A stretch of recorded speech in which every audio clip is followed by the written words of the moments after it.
नमस्कार, मैं नेहा गुप्ता और मैं जसप्रीत कौर और आप देख रहे हैं उत्तर बंगाल और सिक्किम का leading news channel SK live. आपका समय, आपकी खबर।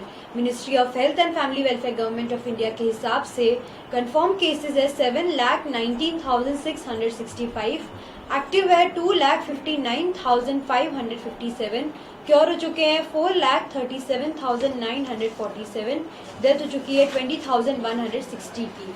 महाराष्ट्र की बात करें तो एक्टिव केसेस है 87,699, क्योर हो चुके हैं 1,15,262, डेथ हो चुकी है 9,026 की।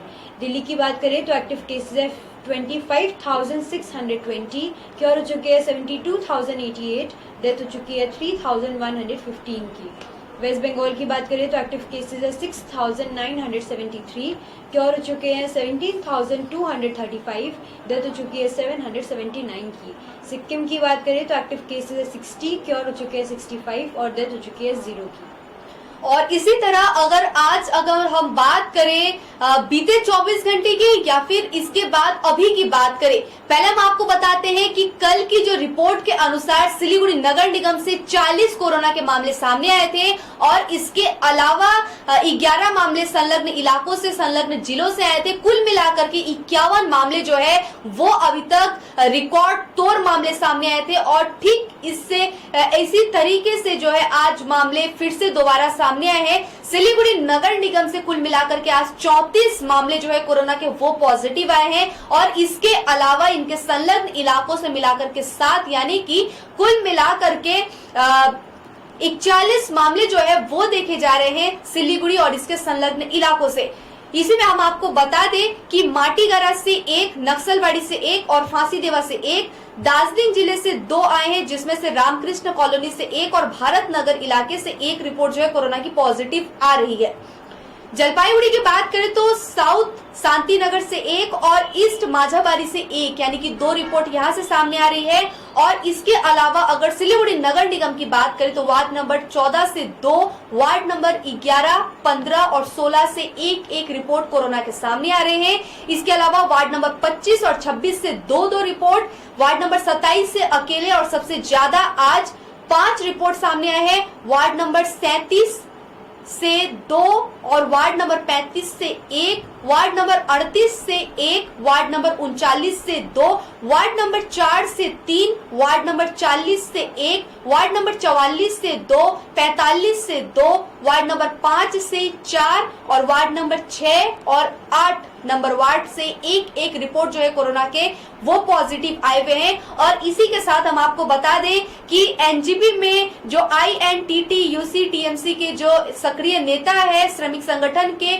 वो भी कोरोना पॉजिटिव पाए गए हैं। और अब तक की सबसे बड़ी खबरों में से हम आपको यह एक बार फिर से दोहरा दें कि श्रमिक संगठन के नेता जो कि INTT UC के TMC के लीडर है, वो भी कोरोना पॉजिटिव पाए गए हैं। इसी के साथ अगर बीते 24 घंटे की बात करें तो 861 मामले जो है वो पूरे पश्चिम बंगाल में सामने आए हैं। कुल मिलाकर के मामले जो है वो 22,987 है और डिस्चार्ज की अगर रिकवरी की रेट देखी जाए तो 66.27% जो है वो डिस्चार्ज की रेट है।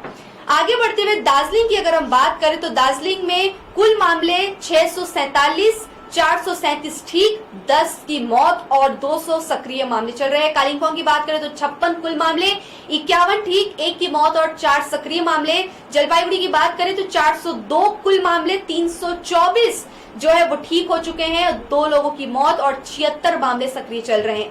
बात करें उत्तर दिनाजपुर की तो 346 मामले कुल, 276 लोग ठीक हो चुके हैं, 1 की मौत और 69 मामले जो है वो सक्रिय हैं। मालदा की बात करें तो 859 लोग जो है वो कुल रिपोर्ट वहां की बताई जा रही है, 524 ठीक, 4 की मौत और 331 मामले सक्रिय चल रहे हैं। अलीपुरद्वार की बात करें तो यहाँ से अच्छी खबर आ रही है, अच्छी रिपोर्ट है। 188 कुल मामले जिनमें से 179 लोग ठीक होकर के जा चुके हैं, कोई मौत की खबर यहाँ से नहीं है और सक्रिय मामला जो है वो 9 चल रहा है। अगर कुछ बिहार की बात करें तो 308 कुल मामले, 305 लोग ठीक होकर के घर जा चुके हैं, 0 मृत्यु की संख्या और 3 लोग जो है वहां पर सक्रिय रिपोर्ट कोरोना की चल रही है। आगे बढ़ते हुए हम आपको दिखाएंगे कि जिस तरीके से अगर पिछले साल की बात करें, पुलवामा में जिस तरीके से हमले हुए थे, वहां पर हमारे सीआरपीएफ के 44 जवान जो है वो शहीद हुए थे, और आज ऐसी बड़ी खबर जो है वो आ रही है। हालांकि इस बीच जो है देखा जा रहा है कि उतने जवान हमारे शहीद नहीं हुए हैं। आतंकी मुठभेड़ हुआ जिसमें एक आतंकी को ढेर भी हुए, एक आतंकी ढेर हुआ और एक जवान जो है वो हमारे शहीद हो चुके हैं। तो इसकी रिपोर्ट आप सुनिए। पुलवामा में आतंकियों से मुठभेड़ जारी, एक आतंकी ढेर, सेना का एक जवान भी शहीद। दक्षिण कश्मीर के पुलवामा जिले के गोसू इलाके में मंगलवार सुबह मुठभेड़ के दौरान सुरक्षा बलों ने एक आतंकी को मार गिराया। सेना का एक जवान शहीद हो गया है। हालांकि मुठभेड़ अभी भी जारी है। कश्मीर जोन पुलिस द्वारा दी गई जानकारी के मुताबिक जम्मू कश्मीर पुलिस और सुरक्षा बलों के जवान इस ऑपरेशन को अंजाम दे रहे हैं। उन्होंने पूरी इलाके को सील कर दिया है और छिपे हुए अन्य आतंकियों की तलाशी की जा रही है। मुठभेड़ में एक सैन्यकर्मी शहीद हो गए और जम्मू पुलिस के विशेष अभियान दल का एक जवान जख्मी हो गया है। माही या महेंद्र सिंह धोनी वह हमारे इंडियन टीम के कैप्टन रह चुके हैं और बहुत ही उम्दा खेलते हैं वो। उनका आज 39वां जन्मदिन था, तो आइए आपको उनकी कुछ खबर सुनाते हैं। 39 साल के हुए महेंद्र सिंह धोनी माही सबसे ज्यादा 9 बार आईपीएल फाइनल खेलने वाले पहले खिलाड़ी, देश को जिता चुके हैं विश्व कप। पूर्व भारतीय कप्तान महेंद्र सिंह धोनी आज 39 साल के हो गए हैं। उनका जन्म 7 जुलाई 1981 को झारखंड, तब के बिहार के रांची में हुआ था। कैप्टन कूल धोनी ने इंटरनेशनल क्रिकेट के अलावा इंडियन प्रीमियर लीग आईपीएल में भी ऐसे कई रिकॉर्ड्स बनाए हैं जिन्हें तोड़ना किसी भी खिलाड़ी के लिए बेहद मुश्किल होगा। धोनी आईपीएल के सबसे ज्यादा 9 बार फाइनल खेलने वाले अकेले खिलाड़ी है। इस दौरान उन्होंने अपनी टीम चेन्नई सुपर किंग्स को 3 बार विजेता भी बनाया। धोनी ने भारत के लिए अब तक सबसे ज्यादा 200 वनडे में कप्तानी की। इसमें भारत को 110 में जीत मिली। वहीं दुनिया के तीसरे ऐसे कप्तान हैं जिन्होंने सबसे ज्यादा वनडे मैचों में कप्तानी की है। माही ने 90 टेस्ट, 349 वनडे और 98 टी20 इंटरनेशनल मैच खेले। 2015 में उन्होंने टेस्ट क्रिकेट में संन्यास ले लिया था। धोनी ने अपनी कप्तानी से देश को 2007 में टी20 वर्ल्ड कप और 2011 में वनडे वर्ल्ड कप के अलावा 2013 में चैंपियंस ट्रॉफी जिताई थी। और अब आपको बता दें कि आज महेंद्र सिंह धोनी की जन्म दिवस है। उनको हम काफी बधाई देते हैं, शुभकामनाएं देते हैं उनके भविष्य के लिए। लेकिन उन्हीं के जीवन पर बनी हुई मूवी जो कि आप सभी ने देखा होगा, जिसकी हम सभी ने देखा था, सुशांत सिंह राजपूत जो उभरते कलाकार और इतने बढ़िया तरीके से उन्होंने उनके किरदार को जो निभाया था, आज वो पूरा विश्व जो है सुशांत सिंह को उनके जन्म दिवस के अवसर पर बेशक याद कर रहे हैं। क्योंकि जिस तरीके से उस मूवी में सुशांत सिंह राजपूत ने अपने किरदार को निभाया था, MS धोनी के किरदार को निभाया था, वो काफी सराहनीय है। आगे बढ़ते हुए हम आपको बता दें कि अमेरिका ने कहा है चीन से टक्कर लेने में वो भारत की पूरे तरीके से सहयोग करेगा एक ऐलान के माध्यम से। तो वो हम आपको सुनाते हैं रिपोर्ट। अमेरिका ने किया ऐलान, चीन से टकराव की स्थिति में भारत का देगा साथ। ड्रैगन को किया आगाह, भारत और चीन के बीच संघर्ष की नौबत आने पर अमेरिका भारत के साथ खड़ा होगा।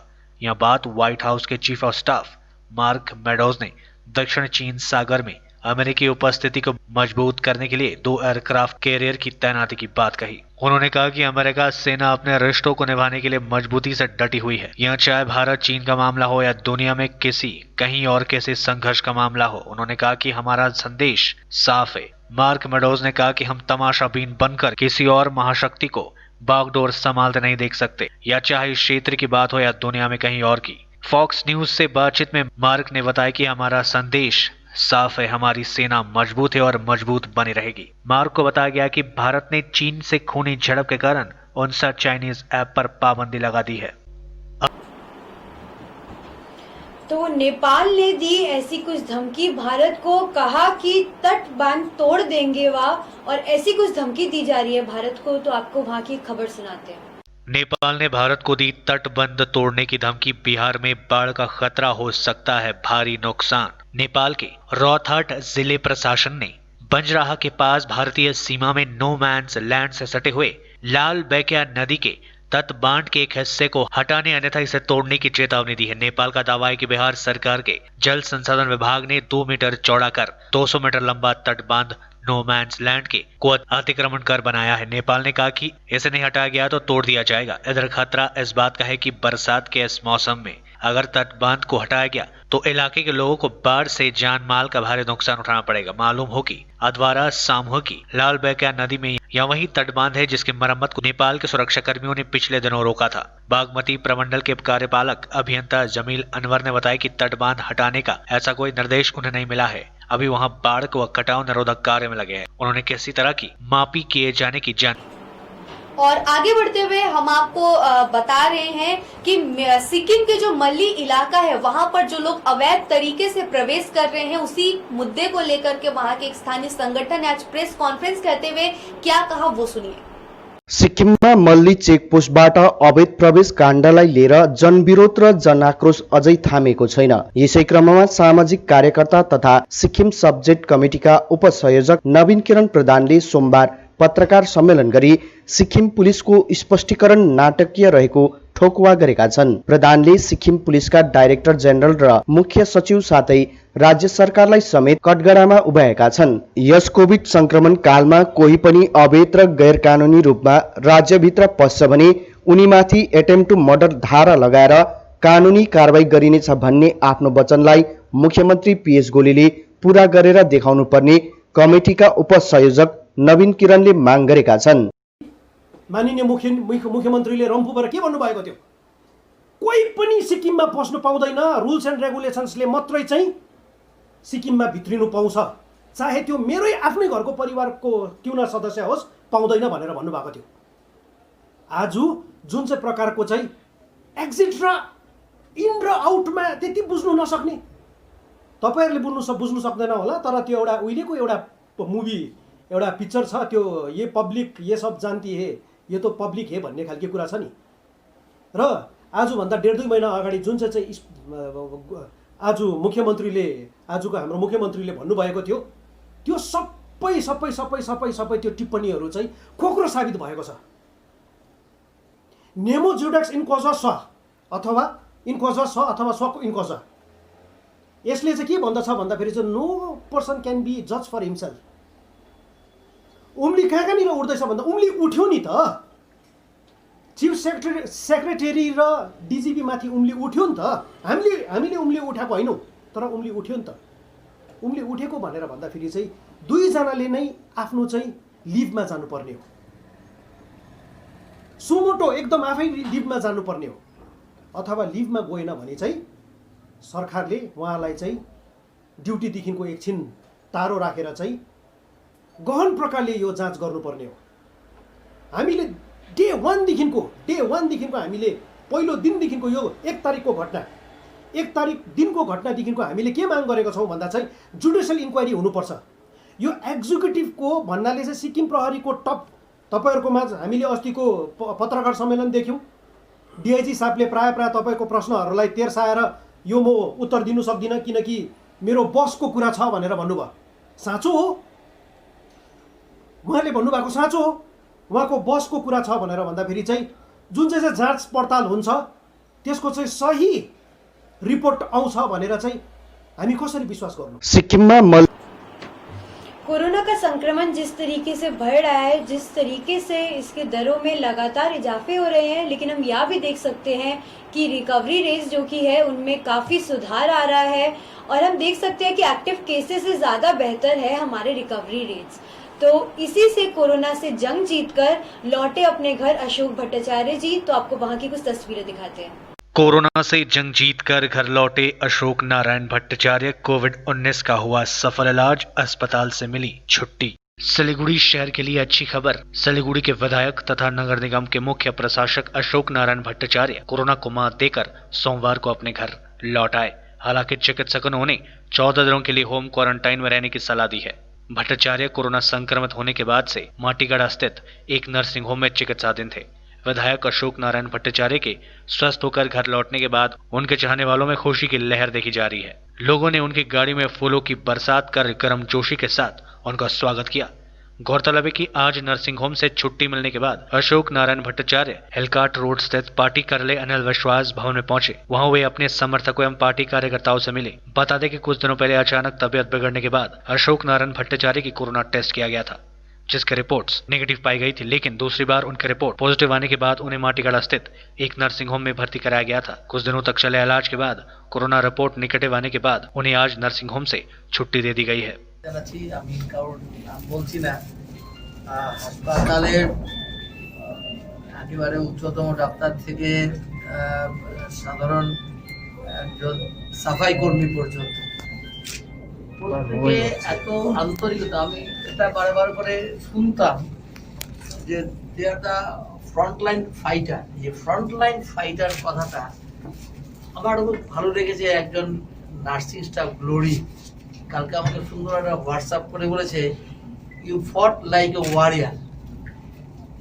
তো আমার প্রথম থেকেই ধারণা ছিল যে এই যুদ্ধে জয় হব। যখন এই টিমটাকে আমি দেখলাম ওরা এত ক্লোজলি, আমার অনেক ধারণা ছিল অনেক সময়তেই ডাক্তাররা অনেক ছুঁড়ে ছুঁড়ে ওষুধ দেয়, সামনে কেউ আসে না নার্সিং স্টাফ। আমি কি বলবো, আমি এই ডাক্তারদের এবং এই যে সমস্ত নার্সিং স্টাফরা আমাকে কিভাবে সেবা করেছে আমার নিজেরই লজ্জা লাগছিল। মাঝখানে বলছে না না আমরা আপনার জন্য আছি। এই যে সেবা, কিন্তু ওদের সঙ্গে অনেক গল্প করতাম, কথা বলতাম। লাস্ট যে মেয়েটি কালকে আমার ছিল সে আমাকে বলছে তুমি বাড়ি যাও, দার্জিলিং এ থাকি, তুমি বাড়ি যাও না। সে বলছে আমি অনেকদিন বাড়ি যাচ্ছি না, এখন যাচ্ছি না এই কারণে না আমাকে না বাড়িতে গেলেই না ওই পাড়ার লোকেরা আমাকে না বাড়িতে ঢুকতে নাও দিতে পারে। আমার বাড়ির লোকেরা বলছে না তুই পরে আয়। এরকম এরা যে মর্যাদাটা, যে সম্মানটা পাওয়া উচিত সেটা পাচ্ছে না। এটা কিন্তু আমাদের সবার দায়িত্ব। আমাদের চোখে আঙুল দিয়ে আমাদের এটা দেখে, আমি সামনে থেকে লড়াই তো করতে পারিনি, লড়াই করেছে ওরা, কিন্তু আমি চেষ্টা করেছি আক্রান্ত মানুষের পাশে থাকার জন্য। আক্রান্ত মানুষের পাশে থাকতে গিয়েই আমি নিজেই আক্রান্ত হয়েছি। কনফিডেন্সটা ভীষণ দরকার। সত্যি কথা বলতে কি আমাকে এই কনফিডেন্সটা দিয়েছিল 6 নম্বর ওয়ার্ডের ফলওয়ালা। আমি যখন ফলওয়ালাকে দেখে আমি বললাম প্রথমেই कि तुम्हारा ऐसा कुछ मन में ऐसा कुछ हुआ था कि तुम मर जाएगा? मुझे कभी नहीं, मैं ऐसा कोई अनुभव नहीं हुआ कि मैं मर जाएगा। ওই কথাটা আমার বারবার করে মনে হচ্ছে, ওই কথাটাই আমার বারবার করে মনে হচ্ছে। কিন্তু আমাদের এর মধ্যে থেকেও মনে হয়েছে চিকিৎসার ব্যবস্থাটাকে আরো উন্নত করা যায়, এটা নিয়ে আরো গবেষণা করা যায়, এটা নিয়ে এক্সচেঞ্জ অফ। আমাদের এখানকার নার্স, স্বাস্থ্যকর্মী, এখানকার সমস্ত আধিকারিক, নেউটিয়া গেটওয়েল হাসপাতালে সবাইকে আমাদের পার্টির পক্ষ থেকে, আমাদের জেলার জনগণের পক্ষ থেকে, রাজ্যের মানুষের পক্ষ থেকে ধন্যবাদ জানাচ্ছি, কৃতজ্ঞতা জ্ঞাপন করছি। তারা যে অক্লান্ত আন্তরিক পরিশ্রম করে আমাদের প্রিয় নেতা, প্রিয় বন্ধু, শিলিগুড়ির মানুষের প্রিয় প্রতিনিধি অশোক ভট্টাচার্যকে আজকে সম্পূর্ণ সুস্থ করে এখান থেকে তারা বাড়িতে নিয়ে যাওয়ার যে ব্যবস্থা করেছেন এবং যেভাবে তারা কমরেড অশোক ভট্টাচার্যের পাশে দাঁড়িয়েছেন, আমাদেরকে সাহস জুগিয়েছেন, রাত্রে, মধ্যরাত্রে, সকালে, দুপুরে সব সময় জানিয়েছেন, আমরা রাজ্যের মানুষকে জানিয়েছি, তার জন্য আমরা কৃতজ্ঞ। এবং এই সুযোগে বলতে চাই যে দলমত নির্বিশেষে সমস্ত মানুষ, আমাদের পার্টির সর্বোচ্চ নেতৃত্ব, সাধারণ সম্পাদক সীতারাম ইয়েচুরি, বিমান বসু, সূর্য মিশ্র, অন্য সমস্ত নেতৃত্ব প্রতিদিন খোঁজ নিয়েছেন। রাজ্যের মুখ্যমন্ত্রী তিনি খোঁজ নিয়েছেন, স্থানীয় মন্ত্রীরা খোঁজ নিয়েছেন, তাদের সবার কাছে আমরা কৃতজ্ঞ। কিন্তু সবচাইতে বেশি মানুষের কাছে যেটা আবেদন করব, অশোক ভট্টাচার্য বলবেন যে এই রোগ এমন কোনো রোগ নয় যা থেকে মানুষ মুক্ত হতে পারে না, কিন্তু এর জন্য সতর্কতা দরকার, এর জন্য চিকিৎসকদের পরামর্শ মেনে চলা দরকার, এর জন্য সবচাইতে দরকার হচ্ছে মানুষের জন্য আগামী দিনে কাজ করব সেই মনের সাহস দরকার। कोरोना से जंग जीतकर और सबसे घबराने और दिल दहला देने वाली आज खबर सिलीगुड़ी नगर निगम के 46 नंबर वार्ड के चंपासारी के निवेदिता रोड इलाके से आई है, जहां पर पिछले दिनों एक शिक्षक जो कि उनकी बुखार के वजह से या फिर अन्य परेशानियों के वजह से वो सिलीगुड़ी जिला अस्पताल में भर्ती थे और बाद में उनकी कल जाके मृत्यु हो गई और उनकी रिपोर्ट कोरोना की पॉजिटिव आई हुई है। और ऐसी स्थिति के बाद उनकी पत्नी और 2 बच्चे जो है वो अपने पीछे छोड़ गए। उनकी पत्नी इस सदमे को सह नहीं पाई, अपने 2 बच्चों को लेकर के वो निकल पड़ी और एनजीपी में जाकर के उन्होंने छलांग लगाया।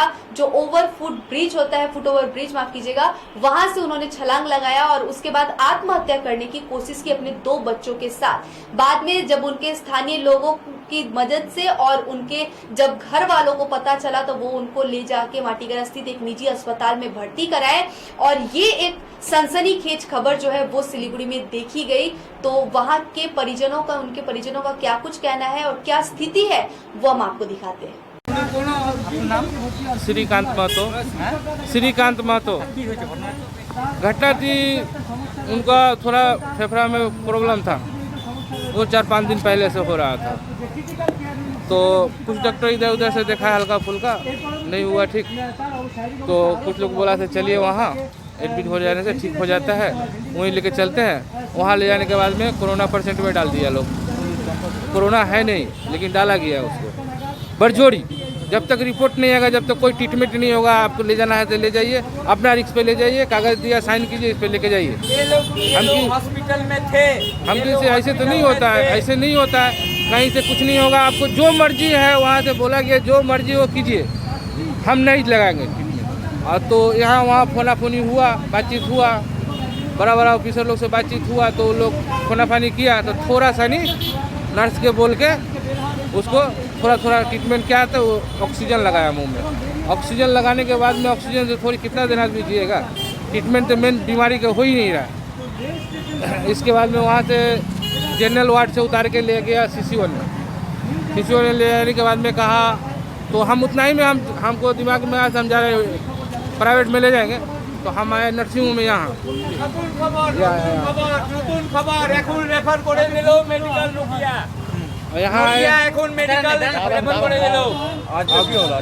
अब यहाँ आए तो यहाँ आने के बाद में 600 रुपया दे के क्या बोलता है, बोले ऐसा प्रॉब्लम, तो कहा से ठीक है लाइए, लेकिन वो क्या बोलता है ऑक्सीजन के गाड़ी से लाइएगा, सीरियस पोजीशन हो चुका है।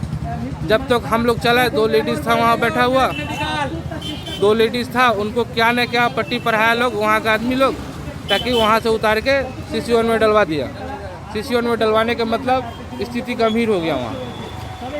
अब क्या है तो रिपोर्ट आएगा कोरोना का, कोरोना के रिपोर्ट के लिए यहाँ से कलकत्ता तक लगा दिए लाइन। मेरा एक सर्वेटी है उसी लाइन में है, रिपोर्ट के ही काम करता है, उसको फ़ोन फानी करवा के रिपोर्ट के वहाँ से फैक्स करवाया। तो अब क्या है, अब इंसान तो मर गया, लेकिन 2 बजे 2:30 बजे के आसपास कोरोना का रिपोर्ट आया और डेट किया हुआ है 2 बजे दिन में ही। खबर मिला हमको 1:30 बजे रात को, जिसमें हम 24 घंटा 24 आवर्स वहीं पे है। हम है नहीं कोई रहता है तो और 2-4 आदमी को बोला, 1-2 आदमी को बोला के रखते हैं। एक मेरे माल गाड़ी है, प्याजू गाड़ी है, वो बारिश होता है तो स्कूटी नहीं ले जाने सकते हैं, तो अपना गाड़ी लेके जाते हैं। दिन रात हम वहीं रह रहे हैं, ताकि कोई कमी हो तो हम खरीद के देंगे बाहर से। যাবো হ্যাঁ দাদা, আপনার নাম? আমার নাম হলো রাজেশ্বর মাহাতো। কি হয়েছিল ঘটনা? পর নাকি ওইটাই শুনছিলাম, চোখে দেখা তো না, শুনছিলাম যে ওর কোনো একটু ডেঙ্গু রোগ হয়েছে বলে জ্বর হয়েছে, আজ থেকে প্রায় 10-12 দিন আগে। তো ওকে সিভিলে নিয়ে এসে ভর্তি করছে। তো তার হয়তো 5 দিন পরে খবর আসে যে পজিটিভ ধরা পড়ছে। তখন পুলিশ আসছিল, পুলিশ এসে তদন্ত করে গিয়ে চলে গেল। তারপরে আমরা ভাবছি এমনি হবে, হয়তো সন্দেহের উপরে হয়তো পুলিশ আসছে তদন্ত করতে। তারপরে শুনলাম যে আজকে হঠাৎ শুনলাম সকালবেলায় ঘুমেছিল তখনই যে সঞ্জীব নামের সিংড়াটা মারা গেছে, যে মোবাইল দোকান করতো সে মারা গেছে। তারপরে আবার আমি ভাবলাম যে এখন বাজারে যাও, বেকার গেছিলাম তো খাইছে লাভ নেই, বেকার থাকি বাড়িতেই। পরে কিছুক্ষণ পরেই এই 1-2 ঘন্টা আগে শুনলাম যে ওর বউ বলে সুইসাইড করে মারা গেছে। তো কোথায় মারা গেছে তো ওটা শুনতে আসলো যে ভাইয়ের বাড়িতে বলে গেছিলো, অনেকে সুইসাইড করছে। আর 2টা বাচ্চা ওর বলে ছিল, 2টা বাচ্চার মধ্যে একটা আছে আর একটা ওর সাথে বলে মারা গেছে। তো ওখানে শুনছি কেউ বলছে যে ফাঁসি লাগে মারা গেছে, কেউ বলছে রেলওয়ে দিকে কাটা করে মরে মারা গেছে। কেন এরকম করলো কারণ কিছু বুঝতে পারছেন? না, সেই কারণে বুঝতে পারি না। হতে পারে হয়তো টেনশনে আসছে, মানুষের টেনশনে ব্রেনে কাজ করা বাদ দেয়, ওটা প্রায় লোকের সাথেও হয়। তো দোকান তো চলছিল নাকি বন্ধই ছিল? না, দোকান বন্ধ। ও এখন গভর্নমেন্ট সার্ভিসে এসেছিল, টিচারের চাকরি তখন এসেছিল। ও কোনো যাতে মানে টিচার ছিল, টিচার, হ্যাঁ গভর্নমেন্ট টিচার ছিল। দোকানও ছিল? হ্যাঁ, দোকানটা ওর দোকান তো নিজের মোবাইল দোকানটা বন্ধ করে দিয়েছে। তারপর ও বড় ভাই জল টল আর আমুল টামুল এগুলো সব জিনিস বেচতে। উনি চাকরি পাওয়ার পরে দোকান ছেড়ে দিয়েছে? হ্যাঁ, দোকান ছেড়েছে থাকতে পারে। তো বড় ভাই চালাইতে দোকানটা। কি মনে হচ্ছে মানে স্বামী মারা যাওয়ার পরে এরকম ঘটনাটা ঘটলো? কী হবে, ওই হবে টেনশন হয়েছে যে এখন স্বামী যখন নাই তো আমার বাচ্চা লাভ নেই, হয়তো খুব বেশি ভালোবাসা যেতে হয় না, কিছু লোক বেশি ভালো স্বামী বেশি ভালোবাসা যেতে, স্বামী যখন নাই এখন আমি থাকি কী করবো, এটা হইতে পারে। এখন ভিতরে ঘটনাটা সেটা তো সব বলতে পারবে না, কিন্তু আমাদের যত ফিল হচ্ছে ওইটাই যে খুব বেশি। আপনারা কখন জানতে পেরেছেন? এই তো আমি তো আজকে ভোরবেলা জানতে পারলাম, ভোরবেলা হট করে জানতে পারলাম, বিছনাতে ঘুমানো ছিলাম তখনই খবর এসে যে সন্দীপ নামের সিংড়াটা মারা গেল করোনা পরিচিত। বউ এরকম একটা ঘটনা হলো? ওর ঘটনাটা ওই 1-2 ঘন্টা আগে খবর পেলাম। বউ কজনকে নিয়ে গেছে? ও নিজে বাচ্চা 2টাই নিয়ে গেছিলো। বয়স কত হবে ছেলেটার? বাচ্চা দুইটা বাচ্চা হবে ছোটো ছোটো, একদম ছোটো ছোটো, 2-2.5 বছর, একটা 6 বছর। আর ওই ছেলেটার বয়স সেই হবে 34 কাছাকাছি এরকম। ছেলেটা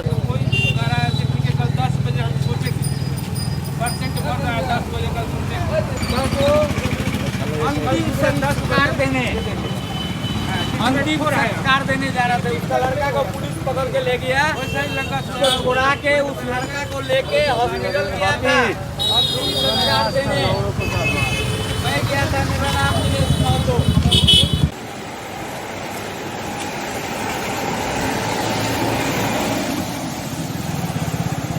तो पुलिस बोलो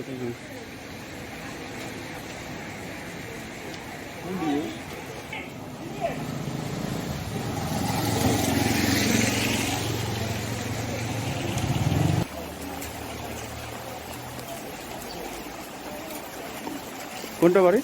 ওই যে চলে গেছে এটা এটা না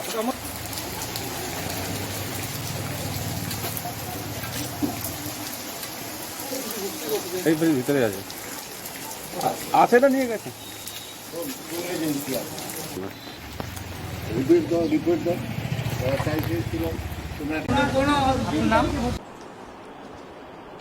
तो आगे बढ़ते हुए चलते हैं दार्जिलिंग की तरफ, जहां पर दार्जिलिंग हिल्स में टीएमसी के द्वारा प्रदर्शन किया गया। दार्जिलिंग रेलवे स्टेशन में ऐसा ही कुछ प्रदर्शन कई जगहों पर देखा गया, प्राइवेटाइजेशन को लेकर ट्रेन्स की प्राइवेटाइजेशन को लेकर एनजेपी, जलपाईगुड़ी और करशोंग ऐसी कई जगहों पर देखा गया ऐसा ही कुछ प्रदर्शन जो कि दार्जिलिंग हिल टीएमसी के द्वारा किया गया। तो आइए आपको वहां की कुछ तस्वीरें दिखाते हैं। दार्जिलिङ हिल तृणमूल कांग्रेसद्वारा आज दार्जिलिङ हिमालयन रेलवे स्टेशनमा रेलवेलाई प्राइभेटाइजेसन गर्ने विषयलाई लिएर विरोध धरना आयोजना गरियो। उक्त कार्यक्रम बारे संयोजक एनबी खवासले थप जानकारी दिएका छन्। अहिले जुन प्रकारको देशको स्थिति छ, सबैको नजर, देशवासीको सबको नजर चाहिँ चाइनाप्रति छ।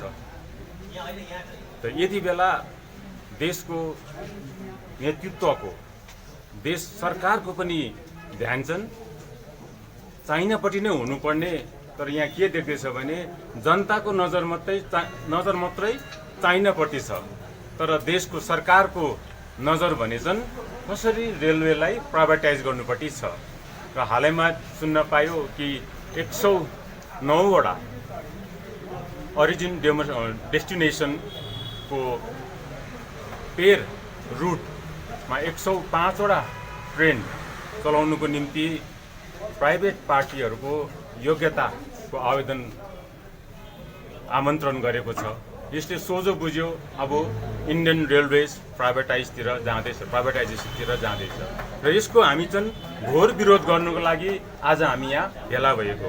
आज यहाँ मात्र होइन, पश्चिम बङ्गालको सम्पूर्ण राज्यभरि यो आज प्रोटेस्ट हुँदैछ कि हामी सम्पूर्ण तृणमूल कांग्रेस, अल इन्डिया तृणमूल कांग्रेस हामी यो ट्रेन प्राइभेटाइजेसनको विरोधमा हामी छौँ। यो झट्टभन्दा झट्ट यो प्राइभेटाइजेसनको जुन चाहिँ प्रस्ताव छ झट्टभन्दा झट्ट यो रोक्नुपर्छ। आज देश कता जाँदैछ? आज एकतिर मेरा भारत महान, भारत माता की जय नारामा मात्रै आज देशको कुरा हुँदैछ, देशको सम्पत्ति आज सबै प्राइभेटाइज हुँदैछ। कहीँ कतै भोलि यो भारतीय इन्डियन रेलवे भन्छ, भारतीय रेल भन्छ, कहीँ कतै यो भोलिको दिनमा अम्बानी रेल त हुँदैन। अम्बानी रेल त हुँदैन। यो ठुलो एउटा प्रश्न यहाँ खडा भएको छ। यसैले गर्दा जब रेलवे प्राइभेटाइज हुन्छ, रेलवे प्राइभेटाइज भइसकेपछि देशको आम जनतालाई फाइदा हुँदैन, नोक्सानै नोक्सान हुन्छ। एकातिर देशको प्रपर्टी यसरी मनपरी यसरी आज प्राइभेटाइज हुँदैछ। देश बनियाको हाततिर जाँदैछ। देश एउटा कुशल नेतृत्वको हातमा जानुपर्ने, देश एउटा राम्रो एडमिनिस्ट्रेटरको हातमा जानुपर्ने, अन्त देशको विकास हुन्छ। रेलवे के निजीकरण के खिलाफ तृणमूल समर्थकों ने दिया धरना। रेलवे के निजीकरण के खिलाफ पश्चिम बंगाल में सत्तारूढ़ तृणमूल कांग्रेस की ओर से मंगलवार को जलपाईगुड़ी टाउन स्टेशन में धरना प्रदर्शन किया गया। तृणमूल नेताओं ने बताया कि पूरे देश में 109 ट्रेनों को प्राइवेट हाथों में सौंपने के केंद्र सरकार के फैसलों के खिलाफ पूरे बंगाल में तृणमूल कांग्रेस का धरना प्रदर्शन जारी है। इस क्रम में आज जलपाईगुड़ी टाउन ब्लॉक तृणमूल कांग्रेस की ओर से जलपाईगुड़ी टाउन स्टेशन परिसर में रेलवे के निजीकरण के खिलाफ विरोध प्रदर्शन किया गया। राज्य के मुख्यमंत्री व तृणमूल सुप्रीमो ममता बनर्जी के दिशा निर्देशों पर रेलवे के निजीकरण के खिलाफ आज जलपाईगुड़ी टाउन स्टेशन परिसर में आयोजित धरना प्रदर्शन में काफी संख्या में तृणमूल नेता व कार्यकर्ताओं ने हिस्सा लिया। तृणमूल नेताओं ने कहा कि आज के धरना प्रदर्शन में महिला टीएमसी के सदस्यों ने भी हिस्सा लिया। उन्होंने कहा रेल देश की संपदा है। केंद्रीय सरकार ने रेलवे के निजीकरण का प्रक्रिया शुरू कर दिया है, जिससे देश को नुकसान होगा। उन्होंने कहा कि रेलवे के निजीकरण के फैसले के खिलाफ आज रेल मंत्री पीयूष गोयल का पुतला फूका गया। इसके साथ ही उन्होंने पेट्रोल व डीजल के दामों में बढ़ोतरी होने के खिलाफ विरोध प्रदर्शन भी किया। তৃণমূল যুব কংগ্রেসের সাথে শহরব্লক তৃণমূল মহিলা কংগ্রেসও আছে। আজকে সর্বভারতীয় তৃণমূল কংগ্রেসের সভানেত্রী মমতা বন্দ্যোপাধ্যায়ের নির্দেশে আমরা rail station town station Jalpaiguri তার সামনে অবস্থান করছি।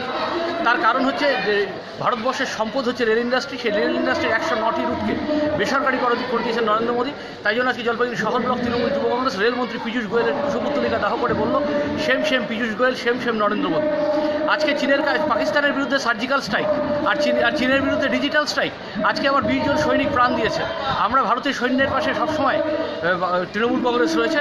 কিন্তু নরেন্দ্র মোদী, আমি শুনেছিলাম চৌকিদার চোর হয় রাফায়েলের সময়, এখন বলছি চৌকিদার সিফ চোর নেই, চৌকিদার ডরপোক হয়। চীনের নাম নিতে তিনি প্রেস কনফারেন্সে ভয় পান, কিন্তু ভারতের সৈন্যরা লড়াই করছে, নিজের জান দিয়ে লড়াই করছে।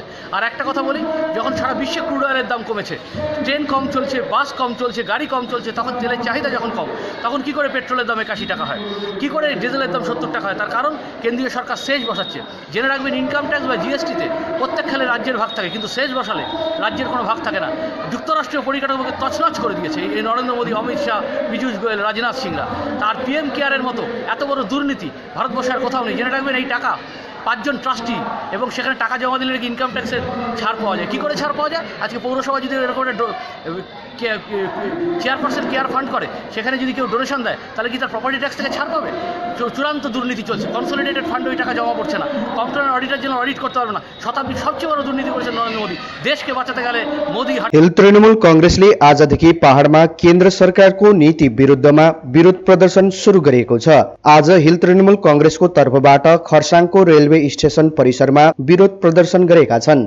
भाजपाको केन्द्र सरकारले भारतीय रेलको निजीकरण गरेको, डिजेल पेट्रोलको दाम बढाएको विरोधमा विरोध प्रदर्शन सुरु गरेका छन्। यस विरोध प्रदर्शनमा हिल तृणमूल कांग्रेसको दार्जिलिङ जिल्ला सभापति एलबी राई, जिल्ला कोर कमिटी सदस्य प्रदीप प्रधान, खरसाङ महकुमा सभापति मिङमा भोटिया, खरसाङको कार्यकारी सभापति आरिफ खान, खरसाङ खण्डको सभापति समृद्ध छेत्री लगायत अन्यको उपस्थिति रहेको थियो। बिहारमा अब विधानसभाको इलेक्सन छ, सेन्टिमेन्ट जित्नुलाई बिहारको मान्छेलाई पल्ट्याउनु बीजेपी। आज सैनिकलाई धरि उले बीजेपी बनाउँदैछ। त्यहाँ घाइतेहरू हुने हस्पिटलमा थियो। हस्पिटल यहाँ जानुहोस् तपाईँ, स्पिकर लिएर बक्समा भाषण दिएको छ पेसेन्टरलाई। त्यस्तो टिकटकबाट मात्रै एउटा चाइनिज एप टिकटकबाट मात्रै 30 करोड लिएको छ।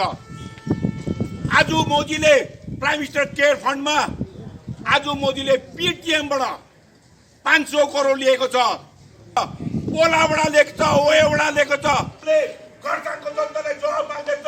तिमीले प्राइम मिनिस्टर केयर फन्डमा उठाएको पैसाको हर हिसाब जनताको पैसा हो। यो जनताको पैसा हो। यो आज किन बेच्नु चाहँदैछ उसले रेललाई? कुन चाहिँ प्राइभेट कम्पनीलाई बेच्नु खोज्दैछ? उसको के साथगार छ तपाईँलाई थाहा छ कि छैन? आज कर्पोरेट हाउसको 3,16,000 करोड उसले माफ गरिदियो, लोन दियो कर्पोरेट हाउसको। त्यसमा अम्बानीको मात्रै 45,000 करोड थियो। 45,000 करोड उसको कृषकहरू, हाम्रो फार्मरहरू ब्याङ्कबाट 2 लाख लोन लिन्छ। कोलेट्रल जमिनको पेपर, घरको पेपर बुझाएर, यदि समयमा बुझाएन भने ब्याङ्कको म्यानेजर घरमै आउँछ। तपाईँले समयमा पैसा भुक्तान गर्नुहोस्, त्यत्रबाटै तपाईँको प्रपर्टी जब्त गर्छु भन्छ। तर आज अम्बानीको प्रपर्टी किन जब्त गर्दैन? किन जब्त गर्दैन? अरू निरज मोदी 33,000 करोड लिएर भाग्यो। उको मोदीकै साथी। आज विजय माल्या 9,000 करोड लिएर भाग्यो। कहाँ छ त विजय माल्या? कहाँ छ? क्रिकेट आरामजी हेर्छ, टिभीमा देखाउँछ। तर भारतको एजेन्सीहरूले पक्रिनु सक्दैन। आज हेर्नुहोस् विकास दुबे त्यस्तो ग्याङ्गस्टर यूपीमा हिजो अस्ति मोदीले भाषण दियो। इन्डियाभरिको सबभन्दा बेस्ट दिन दहाडे 8 जना पुलिस मारिदियो। आज 40वटा टिमले खोज्दैछ। आज 100 दिन पुरा भयो विकास दुबे भागेको, पक्रिनु सकेन कम्प्लिटली। यूपी मार्दैछ गुन्डाले भने जनताको के हुन्छ त्यहाँ हाल? त जुन किसिमले आज हामीलाई बङ्गालमा भाजपा गभर्मेन्ट, दिल्ली गभर्मेन्टले हामीलाई एलिगेसन लगाउँदैछ, ममता ब्यानर्जीले यसो गर्यो, बङ्गालमा यो गर्यो त्यो गर्यो, दुनियाँ किसिमको एलिगेसन लगाउँछ। त्यो एलिगेसन मात्र हो। तर आज भाजपा गभर्मेन्टले, बिजेपी सरकारले चाहिँ प्रत्यक्ष रूपमा हाम्रो देशलाई शोषण गरिरहेको छ। यो आज यस्तो महामारीको समयमा आज रेललाई 162वटा रेल लाइनको जति रेल लाइनहरू छ यसलाई निजीकरण गर्ने र अहिलेसम्म गभर्मेन्ट चल्दै थियो। त भाजपा गभर्मेन्ट आएपछि अब रेल लाइन पनि बेच्दैछ। अघि यहाँ हाम्रो पूर्व वक्ताले भनिहाल्यो, अब उहाँहरूले फौजलाई पनि बेच्नु बेर छैन। र यो किसिमले मतलब हाम्रो देशलाई बेचेर मतलब नष्ट उसमा लाने कोसिस गर्दैछ। र यसको चाहिँ हामीहरू टिएमसीको तर्फबाट हामीले यसलाई घोर विरोध गर्दैछौँ र जग्गा जग्गा आज हामी विरोध गर्दैछौँ। र भोलिदेखि फेरि हेर्नुहोस्, आज प्रत्येक दिन 1 महिनाभित्रमा तपाईँहरूलाई प्रत्येकलाई थाहा छ, 1 महिनाभित्रमा डे बाई डे गरेर 10 रुपियाँ तेलको दाम बढिसकिसक्यो। यसको विरोध कसैले पनि गरेको छैन आज। तर आज हाम्रो सुश्री ममता ब्यानर्जीले, टिएमसी पार्टीले चाहिँ हिम्मत गरेर आज हामी सडकमा उत्रेको छौँ। भोलिदेखि यो विषयलाई हामी प्रत्येक दिन हामी सडकमा उत्रिनेछौँ र यसको विरोध गर्नेछौँ। र आज मतलब हामीहरू यहाँनिर सायद आज यो मतलब कोरोनाको यस्तो महामारी नभएदेखि हामीहरू सायद हामीहरू यहाँनिर जुलुसहरू प्रोसेसन गर्न सक्दैनौँ र यसलाई पनि मध्यनजर राखेर हामीले गरेको छौँ। र आगामी आउने दिनमा यस्तै किसिम भइरहेछ भने हुनसक्छ देशव्यापी हडताल पनि हामी जानु लागि बाध्य हुनुपर्छ र त्यसको लागि सबैले उस गर्नु पर्यो। र यो चाहिँ मतलब प्रचार प्रसार गर्नु पर्यो। आज हामीलाई खालि एलिगेसन मात्र लगाउँछ, हेन गरेन तेन गरेन भन्ने, बङ्गाल सरकार फेलियर छ के छ भन्ने कुरो। र मैले देख्दाखेरि हामी टिएमसी पार्टीले देख्दाखेरि चाहिँ सेन्ट्रल गभर्मेन्ट र बिजेपी सरकार नै फेल छ। र यसले गर्दाखेरि बिजेपी सरकारले टोटली बिजेपी सरकार फेल भएको छ, देशलाई बेच्ने काम गरिरहेको छ। प्रत्येक कुरो आज गभर्मेन्टको पासमा भएको कुरो, हाम्रो चिजमा भएको कुरो सबै कुरो निजीकरण गरेर सबैलाई बेच्ने कुरोहरू गर्दैछ। कतिवटा ठुल्ठुलो कम्पनीहरूलाई बाहिर कोसेर निजीकरण गरेर बेच्ने कुरो गर्दैछ। अब हामी जनताले चाहिँ के गर्ने? र यसको निम्ति चाहिँ हामीले प्रत्येक दिन यसको लागि विरोध गर्नु पर्यो। र ज्यादा कुरो छैन। र जुन चाहिँ सिएमले हामीलाई लिस्ट पठाउनु भएको छ, जुन चाहिँ पार्टीले हामीलाई एउटा गाइडलाइन दिएको छ, त्यो पार्टीको गाइडलाइन हामी प्रत्येक ब्लकमा, प्रत्येक युनिटमा हामी पठाउनेछौँ र सबैलाई पार्टीको गाइडलाइन मानिदिने। र जुन किसिमले भोलिदेखि प्रत्येक घरमा यो ग्यास र तेलको तपाईँहरूले विरोध गर्नुपर्छ र प्रत्येक घरमा यो चाहिँ जनाउनुपर्छ, ताकि यो खरसाङको प्रत्येक क्षेत्र, प्रत्येक घरले एउटै घर पनि नछोडोस्। प्रत्येक घरले चाहिँ मतलब तपाईँले व्हाट्सएपबाट विरोध गर्नु पर्यो, पेपरदेखि विरोध गर्नु, तपाईँको फेसबुकदेखि चाहिँ विरोध गरेर जनाइदिने म आह्वान गर्दै। दार्जिलिङ हेल्थ। अब आगे बढ़ते हुए आपको चोपड़ा की तरफ ले चलते हैं, जहां पर पूर्व पंचायत प्रधान को गोली मारने के जो खबर आई थी पिछले दिनों, उसी को लेकर के आज उन्हीं के पार्टी के जो कार्यकर्तागण है पथ अवरोध किए। और ये जो गोली कांड की खबर है, इस पे आरोप लग रहे कांग्रेस और सीपीएम पर।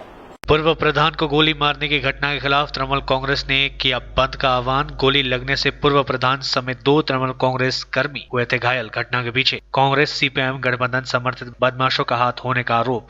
तृणमूल कांग्रेस के पूर्व प्रधान समेत 2 तृणमूल कर्मियों को गोली मारकर घायल करने की घटना के खिलाफ मंगलवार को तृणमूल कांग्रेस की ओर से उत्तर दिनाजपुर जेएल के चोपड़ा के दासपाड़ा ग्राम पंचायत इलाके में 12 घंटे बंद का आह्वान किया है। तृणमूल नेताओं ने आरोपियों को जल्द से जल्द गिरफ्तारी करने की मांग की है। दूसरी ओर सत्ताधारी पार्टी की ओर से पुलिस पर विश्वास जताते हुए सरकार के दिशा निर्देशों के विपरीत बंद बुलाए जाने को लेकर राजनीतिक सरगर्मी तेज हो गई है। गौरतलब है कि सोमवार को बदमाशों द्वारा चलाई गई गोली से तृणमूल कांग्रेस के पूर्व प्रधान समेत 2 तृणमूल कांग्रेस कर्मी घायल हो गए थे।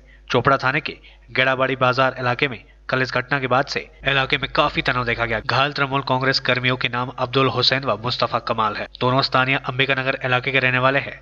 घटना के पीछे सीपीएम व कांग्रेस गठबंधन समर्थित बदमाशों का हाथ होने का दावा किया जा रहा है। चोपड़ा पंचायत समिति के अध्यक्ष व तृणमूल नेता मोहम्मद अजहरुद्दीन ने बताया कि कल पेट्रोल व डीजल की मूल्य वृद्धि के खिलाफ तृणमूल कांग्रेस की ओर से विरोध रैली का आयोजन किया गया था। वहीं सीपीएम एवं कांग्रेस गठबंधन समर्थित बदमाशों ने उनके पार्टी के 2 लोगों पर गोली चलाई, जिसमें वे लोग गंभीर रूप से जख्मी हो गए। इनमें से एक घायल को मेडिकल कॉलेज व दूसरे को सिलीगुड़ी के एक निजी नर्सिंग होम में भर्ती कराया गया है। पुलिस घटना की जांच शुरू कर दी है। इलाके में पुलिस की गश्त बढ़ा दी गई है। पूर्व प्रधान को गोली मारने की घटना के खिलाफ तृणमूल कांग्रेस ने किया बंद का आह्वान। गोली लगने से पूर्व प्रधान समेत 2 तृणमूल कांग्रेस कर्मी हुए थे घायल। घटना के पीछे कांग्रेस सीपीएम गठबंधन समर्थित बदमाशों का हाथ होने का आरोप।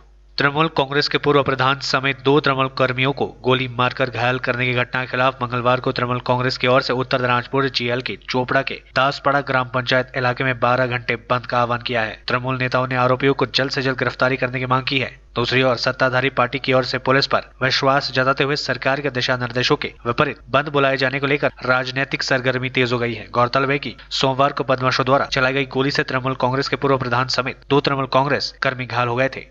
चोपड़ा थाने के गेड़ाबाड़ी बाजार इलाके में कल इस घटना के बाद से इलाके में काफी तनाव देखा गया। घायल तृणमूल कांग्रेस कर्मियों के नाम अब्दुल हुसैन व मुस्तफा कमाल है। दोनों स्थानीय अंबिकानगर इलाके के रहने वाले हैं।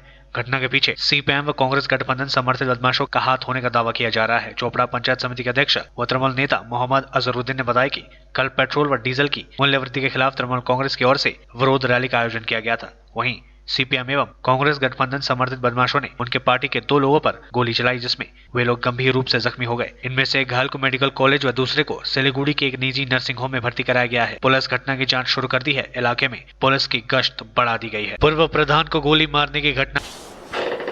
हर साल जिस तरीके से भानु जयंती मनाई जाती थी मिलन मोड़ पर, सिलीगुड़ी के मिलन मोड़ पर, उस तरीके से नहीं बनाई गई, लेकिन उसी इच्छा भाव के साथ उनको श्रद्धांजलि दी गई और किस तरीके से नमन किया गया। आइए आपको वहां की कुछ तस्वीरें दिखाते हैं।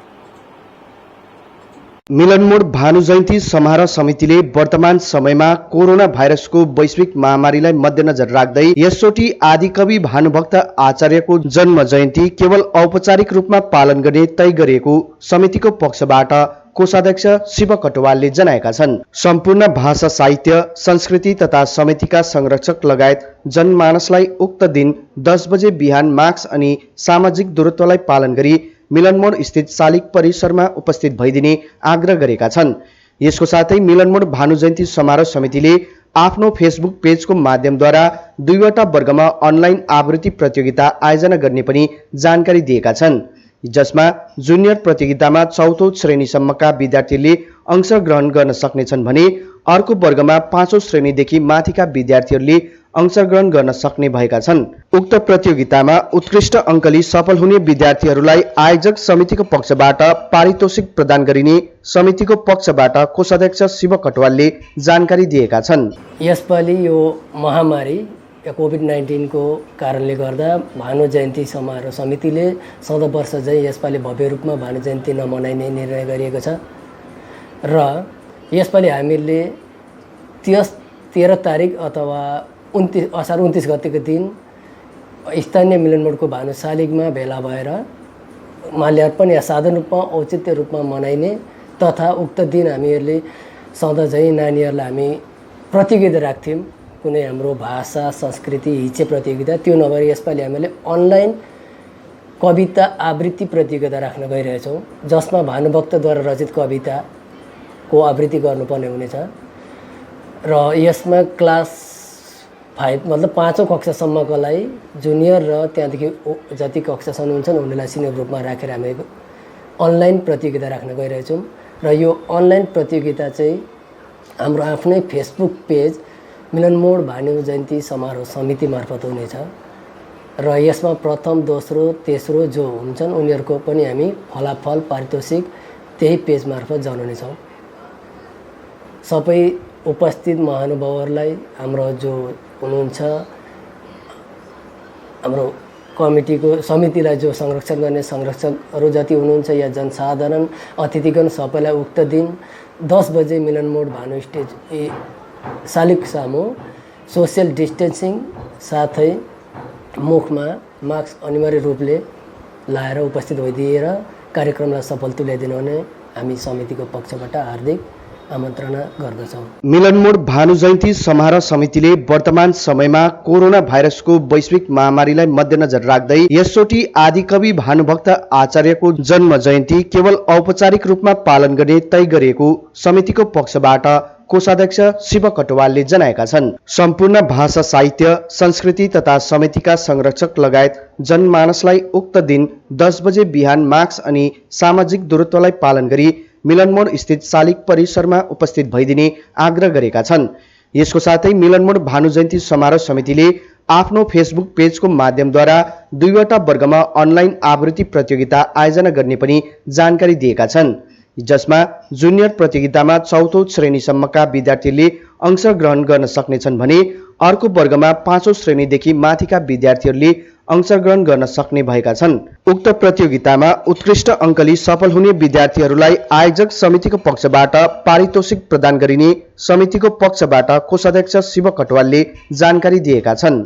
यसपालि यो महामारी या कोभिड-19 को कारणले गर्दा भानु जयन्ती समारोह समितिले सधैँ वर्ष चाहिँ यसपालि भव्य रूपमा भानु जयन्ती नमनाइने निर्णय गरिएको छ र यसपालि हामीले 13 तारिक अथवा 29 असार 29 गतेको दिन स्थानीय मिलनमोडको भानु शालिगमा भेला भएर माल्यार्पण या साधारण रूपमा औचित्य रूपमा मनाइने तथा उक्त दिन हामीहरूले सधैँ चाहिँ नानीहरूलाई हामी प्रतियोगिता राख्थ्यौँ, कुनै हाम्रो भाषा संस्कृति हिज्जे प्रतियोगिता, त्यो नभएर यसपालि हामीले अनलाइन कविता आवृत्ति प्रतियोगिता राख्न गइरहेछौँ, जसमा भानुभक्तद्वारा रचित कविताको आवृत्ति गर्नुपर्ने हुनेछ र यसमा क्लास 5 मतलब 5औं कक्षासम्मकोलाई जुनियर र त्यहाँदेखि जति कक्षा हुन्छन् उनीहरूलाई सिनियर ग्रुपमा राखेर हामी अनलाइन प्रतियोगिता राख्न गइरहेछौँ र यो अनलाइन प्रतियोगिता चाहिँ हाम्रो आफ्नै फेसबुक पेज मिलनमोड भानु जयन्ती समारोह समिति मार्फत हुनेछ र यसमा प्रथम दोस्रो तेस्रो जो हुन्छन् उनीहरूको पनि हामी फलाफल पारितोषिक त्यही पेज मार्फत जनाउनेछौँ। सबै उपस्थित महानुभावहरूलाई हाम्रो जो हुनुहुन्छ